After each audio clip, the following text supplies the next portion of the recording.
There's a 2-on-1 that is broken up beautifully by Ramsey. Otherwise, that was Nikolaev in with Wilmer. But Ramsey nips that in the bud. Then Wegner in on a break. And he is hounded. He does get a shot off, a rebound shot, and it never gets through. As we had at one moment 10 white jerseys in on the ice, but that's fine. It's not considered too many men as long as they're quick and deliberate to get off, and nobody touches it. There's a great look in the slot. Has been a blue liner the whole way. Davey helps out, and stepping up, they'll tip it away. Ramsey works down low, in tight, and a great look there. A UNO commit out of Moorhead, Minnesota, and playing in a rebound given up, and Musarov nearly pounded that one into the net. Then a shot and a save. Tough angle there, but not committed. In fact, I'm not even sure if he can play in NCAA because I'm not sure of his amateur status. A lot of times you'll see Canadians and Europeans. There's a goal! Deflects in out front, and it seemed harmless, but the Buccaneers will take the bounce and the goal. It's going to be Andrew Kuzma potting it. It's his third of the year, and the Buccaneers strike at the 14-minute, 2-second mark. What seemed like a harmless enough centering pass, and exactly what I was talking about earlier. Sometimes you're not always going to be victimized by getting pucks on net, but just getting pucks toward the net, or in that case, towards the crease. Too much separation there was Jeremy Wilmer, a BU commit. They'll slide it over to the right side, see if they can't find something there. It's Basgall and Miller, the deep pairing. And sliding across was Kuzma. Big stop by Lucas Siska with 43.9 left in the period. Was able to get a opportunity to maybe get a good shot off, but Buccaneers block it, and Rubin is out of the box having served his full time. Great backdoor play and a goal as it was set up by Tanner Adams. Leighton Road buries that one 55 seconds into the frame. So the Buccaneers kill off the penalty, but moments later, Tri-City gets the goal and the equalizer. We skate at one apiece. Pressuring Dubinsky.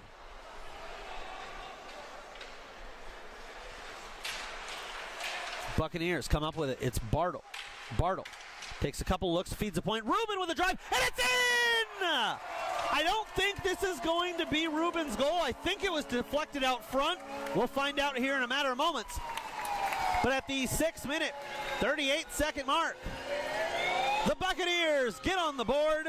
And what we do know is for Michael Rubin, the Merrimack commit has his 4th point of the campaign. Can he get there in time? He does. But by the time he gets there, that puck below the goal line. Fed down low for Musarov.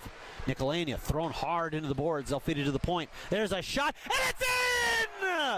Jack Pascucci with the goal at 13:59. I believe it's going to be Pascucci's 2nd of the year. I say that because there was traffic out front, but if you saw the velocity, if you saw the angle it went in, it sure looked like it went in clean. And by clean, I don't necessarily mean that that's a bad goal to give up by Sergeyev, as I think he had his eyes taken away from him. And into the corner. Fed to the left point. Sneaking in with one leg up. The puck was loose! And Siska wasn't quite sure where it was, but he reacts in time, gets that right pad out. Tri-City finding themselves in unfamiliar territory as they come into tonight's action with a record of 37-9-2-0, and they start off hot as they're able to pot one just 17 seconds into action. And the Buccaneers knew that this one wasn't going to be easy, but Tri-City makes it that much tougher as they get off to a quick start. There is a little bit of a conference here, so hold on. The officials taking a look at things at center ice, and they will, in fact, call it a goal.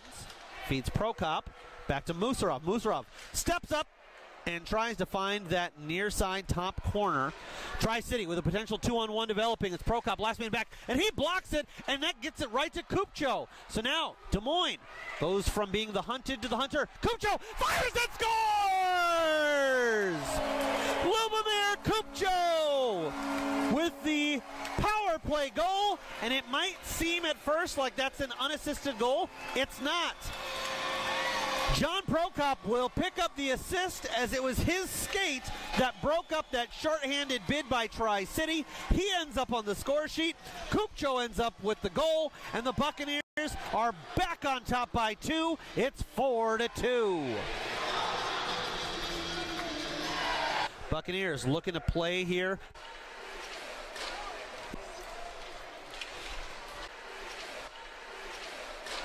It's tipped, and a big stop. And if you're Tri-City, you're really trying to press the issue here. These next 30 seconds, when you're down, you figure that a 4-on-4 is going to open things up. And a save by Siska on a one-time shot. Wagner thrown into the boards. Now Kupcho with it. Kupcho cuts inside, goes on the forehand, and a big kick out on the right pad. Has to get it out of the zone and does. Musarov floats it ahead for Kuzma, who sees the hit coming and is able to avoid the majority of that pressure from Druskinins. Ramsey with a shot held onto. Brought right back in. Prokop steps up. Swing and a miss, trying to disperse that, but it's blocked. And Kosas will get to it first. He has the empty net. Christian Kosas buries it with 43.9 left on the clock.